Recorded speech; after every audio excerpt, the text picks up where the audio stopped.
Hello aspirants. आज हम लोग करंट का एक इशू देखेंगे, रेड सी प्रॉब्लम। इस प्रॉब्लम को देखने से पहले एक बैकग्राउंड हम लोग देखें कि भारत का जो एक ट्रेड रूट है, भारत इधर देखें, वो रेड सी होकर आता है, जो अरब सागर से मिलता है रेड सी, और इधर भूमध्य सागर है। तो एक आसान रास्ता है, और ये जो रेड सी रूट है, समुद्री मार्ग, वो यूरोप और यूरोपियन कंट्रीज से जो भारत का व्यापार होता है और नॉर्थ अमेरिकन कंट्रीज, तो सारा जो शिप इस मार्ग को ही अनुसरण करते हैं। इसके पीछे का इतिहास हम लोग देखें, थोड़ा बैकग्राउंड में जाते हैं कि सबसे पहले जो था, ये यूरोप से भारत आने का एक रास्ता था काफी लंबा, जिसको कहा जाता था केप ऑफ गुड होप।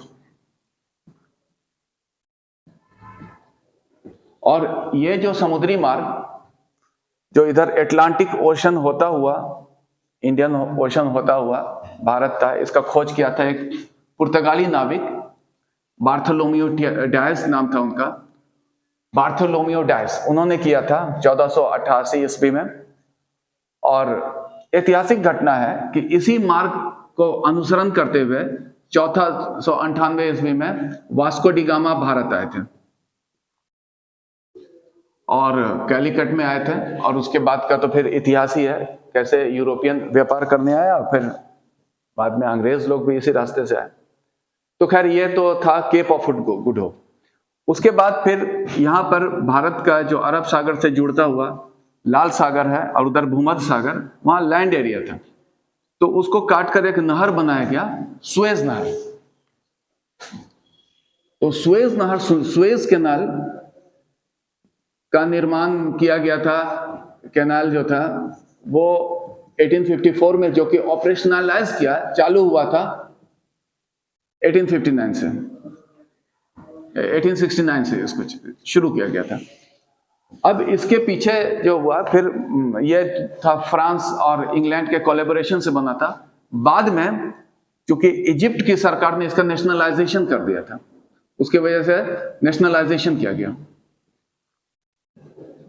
1956 में। जमाल अब्दुल नासिर थे उस समय इजिप्ट के राष्ट्रपति, उन्होंने ही किया था।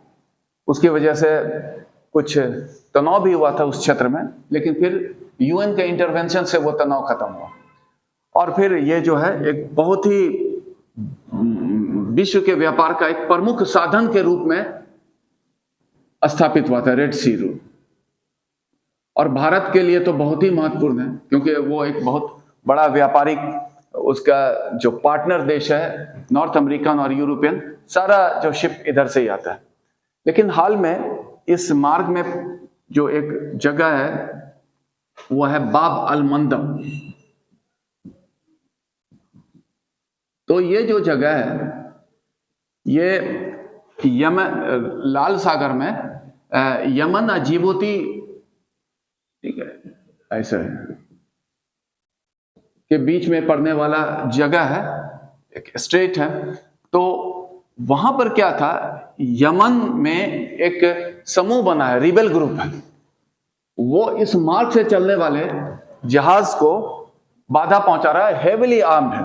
वो जो है हौथी समूह है, हौथी ग्रुप जो है वो यमन का एक रिबेल ग्रुप है, और वो टारगेट कर रहे हैं इस मार्ग से चलने वाले जहाज पर, इस आधार पर कि वो बाधा पहुंचा रहे हैं इजराइल यूएसए को। क्योंकि जो युद्ध शुरू हुआ यहाँ पर इजराइल का, क्योंकि गाजा में इजराइल ने जो हमला किया है गाजा स्ट्रिप में और हमास के विरुद्ध, तो इसी के प्रतिक्रिया स्वरूप ये हौथी यहाँ समूह जो है आक्रमण कर रहे हैं यहाँ पर, इस जहाज को लगभग मार्ग को बाधित किया है। उनका यह मानना है कि जो भी समर्थक है इजराइल और यूएसए का, उसको वो बाधा पहुंचाएंगे, और इसी उद्देश्य से और बहुत ज्यादा वो लोग आर्म्ड हैं।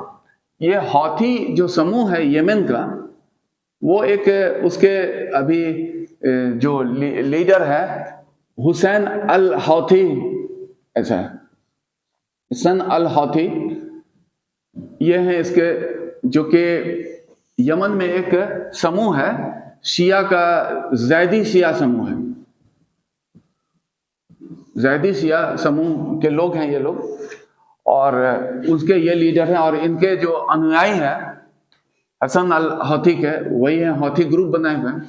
और ये एक तरह का विपक्षी वहां का है, क्योंकि वहां के जो प्रेसिडेंट हैं अभी यमन के वर्तमान प्रेसिडेंट, वो हैं अली अब्दुल्ला सालेह, उनके विरोधी हैं। और ये जो हौथी समूह, इस पर आरोप लगा है कि अली अब्दुल्ला सालेह जो हैं वो एक करप्शंस का आरोप लगा है, और उन पर आरोप लगा है कि इनको अमेरिका और सऊदी अरेबिया का बैकिंग है, तो इसलिए इसका भी विरोधी है। और इस आधार पर कि वो जो है साथ दे रहे हैं उन लोगों का, जो जिसका विरोधी है हौथी, वो है इजराइल, तो इसलिए उनके टारगेट में है, जो विरोध कर रहे हैं हौथी वाले इजराइल का कर रहे हैं, और यूएसए जो इजराइल को समर्थन दे रहा है, और इन जनरल ज्यूज को। और इसी को ध्यान में रखते हुए बोले कि इन सब से संबंधित जो भी होगा उन सब के जो है शिप को वो टारगेट करेगा। तो बहुत से देशों ने उस मार्ग को छोड़कर अब केप ऑफ गुड होप का मार्ग अपनाया। तो भारत के लिए भी ये समस्या है। तो इससे क्या है, केप ऑफ गुड होप मार्ग को अपनाने से होगा क्या, कि उससे मार्ग अपनाने से स्थिति उत्पन्न होगी कि काफी उसका शिप फ्रेट में वृद्धि हो जाएगा, काफी चार्जेस लगे, इंश्योरेंस कॉस्ट है, और फिर टाइम है।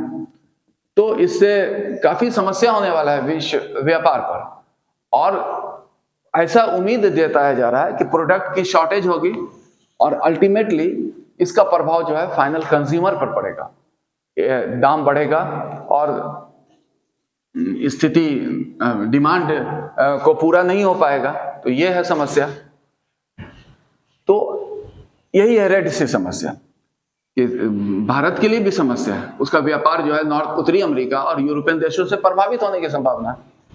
अब इसका एक अल्टरनेटिव भी का भी सामने आया था। वो अल्टरनेटिव एक कि कैसे इसको ओवरकम किया जाए, एक दूसरा ट्रेडमार्क जिसका प्रस्ताव रखा गया था, जो भारत में G20 का जो सम्मेलन हुआ था, शीर्ष सम्मेलन, उसके समय, और उसमें एक नया व्यापारिक कॉरिडोर बनाने की बात की गई थी।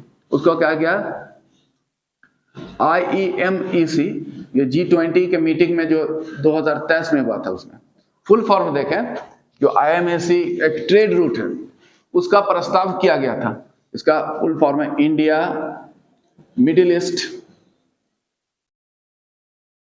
यूरोप इकोनॉमिक कॉरिडोर, इसका प्रस्ताव दिया गया,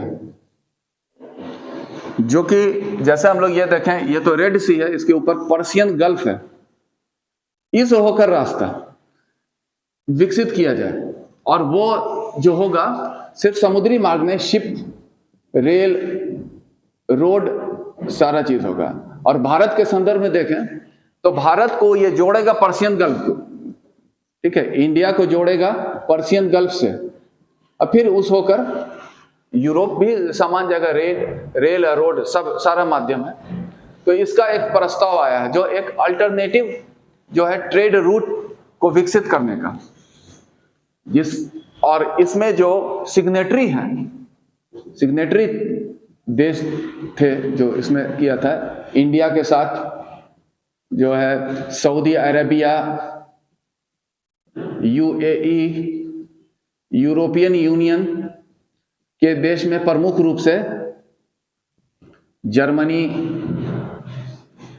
फिर फ्रांस, इटली, ये सब देशों ने सिग्नेटरी किया।